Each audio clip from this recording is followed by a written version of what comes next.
ب500 جنيه. نزلت السوق مليت البيت كله خير. والله زي ما انت سامعه كده، هتنفع اسره كبيره اسره صغيره، مفيش حد ما بيجيبش الحاجات دي ولا بيستغنى عنها.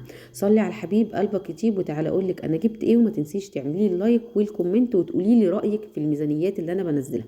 جبت 3 كيلو طماطم تفاح، بمعنى تفاح زي ما انت شايفه قدام عينيكي كده، ب20.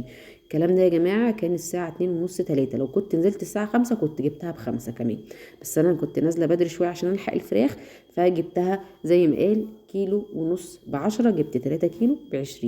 وجبت كمان خيار وفلفل. كل اسبوع لازم يبقى لي كميه من الخيار والفلفل ايا كانت ب20 جنيه. احنا اسره صغيره او اسره متوسطه، ما اقدرش اقول عليها كبيره، احنا 2 وزوج وزوجه، 2 اطفال وزوج وزوجه، فعشان كده اسره صغيره، ولسه حتى ولادي صغيرين في الابتدائي. جبت الفلفل الرومي والحامي والخيار، لازم تعودي ولادك عليهم ان هم ياكلوهم ب20 جنيه. وجبت الكابوتشايه القمر دي مكان الخاصيه، كان في خاص 3 ب5 والكابوتشايه في ب5 وفي ب10. انا جبت دي حسيتها احسن شويه ابرك من الخاصيه، جبتها ب5 جنيه. وجبت البطاطس دي ال3 كيلو ب41 جنيه. صلي على الحبيب قلبك يطيب. وجبت كمان 3 كيلو استفندي او 2 كيلو ونص، كان الكيلو ب12 ونص، انا قلت له هياخد 2 كيلو ونص ب25 على طول. وافق الراجل وسامح في البيع.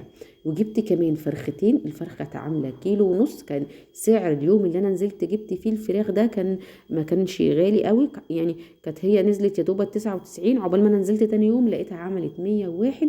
فانا جبت 3 كيلو فراخ عاملين 295، اللهم بارك، كيلو ونص. وبقطعها ل8. 8 هتكون مبركة معاكي، هتطلعي منها دبابيس، هتطلعي منها وراك، هتطلعي منها صدور، هتطلعي منها هياكل، هتطلعي منها بانيه، زي ما تحب تستخدمي. وهتسهل عليكي كمان في السوى، وهتسهل عليكي تقطيع، بما ان سكينة الراجل بتكون احمى، فمش هتقعدي تقطعي ولا تتعبي معاها. وجبت كمان كرتونة البيض اللي انت شايفاها دي ب155 جنيه. انا البيض بجيبه ازاي بقى عادة؟ هقول لك انا بنقي البيض ازاي وبجيب الفراخ ازاي. ادي الطماطم، اللهم بارك، تفاح، وادي الخيار والفلفل ب20 جنيه، وطماطم 20. وكرتونة البيض دي بقى انا بنقيها بالواحد، انا معرفش انا بس اللي بعمل كده ولا لا. جبت استفندي، جبت بطاطس، جبت الفراخ غسلتها نضفتها. بشيل الكبد والقوانص في كيس لحد ما يعملوا معايا نص كيلو، ويبقى يوم اكله مع شويه بطاطس محمره. يعني الكبد والقوانص بشيلها لوحدها، الهياكل لوحدها.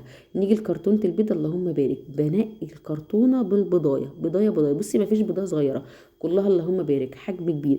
تقعد بقى عندك اسبوعين، تقعد عندك شهر، على حسب استخداماتك وعلى حسب انتوا عدد الاسره كام. انا دي بتقعد عندي 3 اسابيع، وساعات بحتاج على الكرتونه دي في الشهر كله يعني 10 بيضات 15 بيضه تاني على حسب استخدامنا. ما تنسيش اللايك والشير.